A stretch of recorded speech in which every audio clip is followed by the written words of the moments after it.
The Lord be with you and with your spirit. A reading from the Holy Gospel according to St. Luke. Glory to you, O Lord. Chapter 6, verses 1 to 5. On a Sabbath, while Jesus was going through the cornfields, his disciples plucked and ate some ears of corn, rubbing them in their hands. But some of the Pharisees said, "Why are you doing what is not lawful to do on the Sabbath?" And Jesus answered them, "Have you not read what David did when he was hungry, he and those who were with him? How he entered the house of God and took and ate the bread of the presence, which is not lawful for any but the priests to eat, and also gave it to those with him. And he said to them, the Son of Man is Lord of the Sabbath." The Gospel of the Lord. Dear friends in Christ Jesus, today again we continue to reflect on how we live our life completely based on self-centeredness. We see how St. Paul repeatedly, 1 Corinthians, few chapters, are known for humility, stressing on the virtue of humility. For instance, even today, wonderful verse, "What do you have that you did not receive?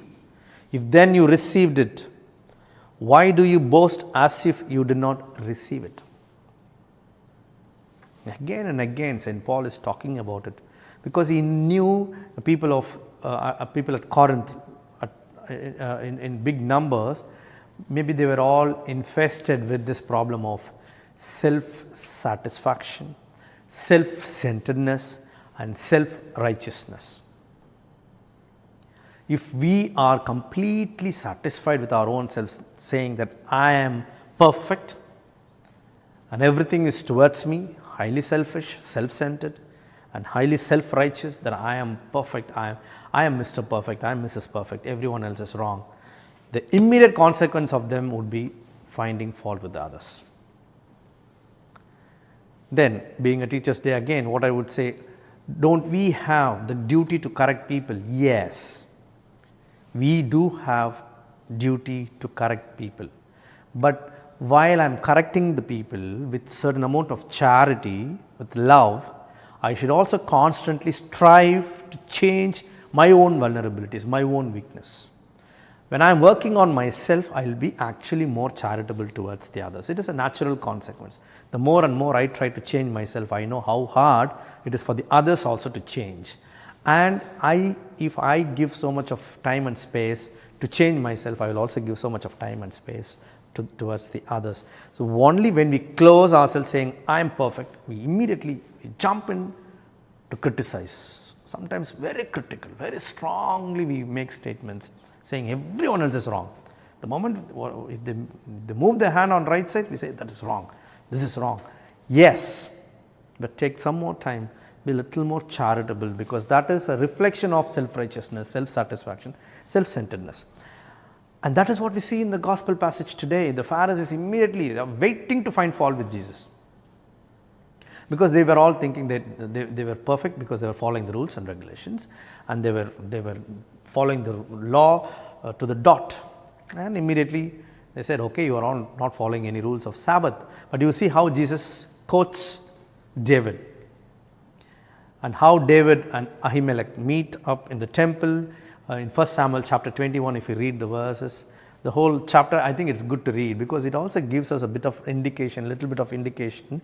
It is not that David broke the law, but you should also see what exactly happened in that scenario. David, of course, he goes with his companion, and then he meets Ahimelech, who is trembling in front of David. And then he asks for, I need some loaves, 5 loaves of bread, which is not lawful for them to eat.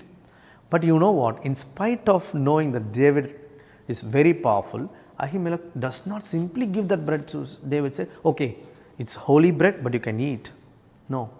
He ensures whether David and his companions who were on expedition whether they were living a pure life, whether they have lived a morally sound life during the journey. He ensures their state of mind. He ensures that state of grace. Only after knowing that they were all in state of grace, he is offering the bread for them to eat. So it is not simply he broke the law, he simply barged in and had the bread. So also Jesus, when he says, he's only telling the Pharisees, I'm not here to say I'm breaking the law for the sake of breaking it, and just because David set a precedence, I'm trying to do it again. It's not that. He only says, in my presence, my disciples are holy, and I am above the Sabbath. And that means they have every right to eat when they are with me. And I make sure that they live in state of grace, because living in the presence of Son of Man, Son of God, they will have this grace. So naturally he tells the Pharisees, this is the reason why they are allowed to eat. It's not that breaking the rules. Sometimes it is. We think David did, so Jesus also is doing it. It's a kind of since the precedence was set. It's not that. The meaning is completely different.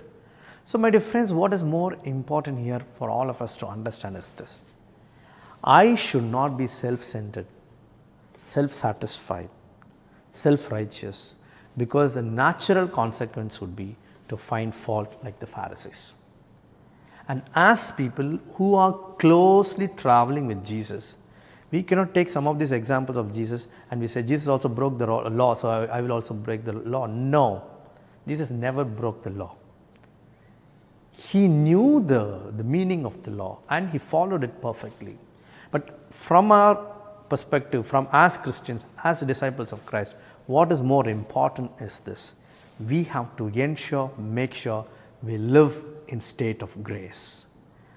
And if we don't live in state of grace, we have to make an effort, go for a sacrament of reconciliation and spend time with God and relieve of all the sinful nature and attain the state of grace. So dear friends, humility is nothing but removing this self-centeredness, self-righteousness, and attaining the state of grace. And once we have this, the natural consequence will be humility.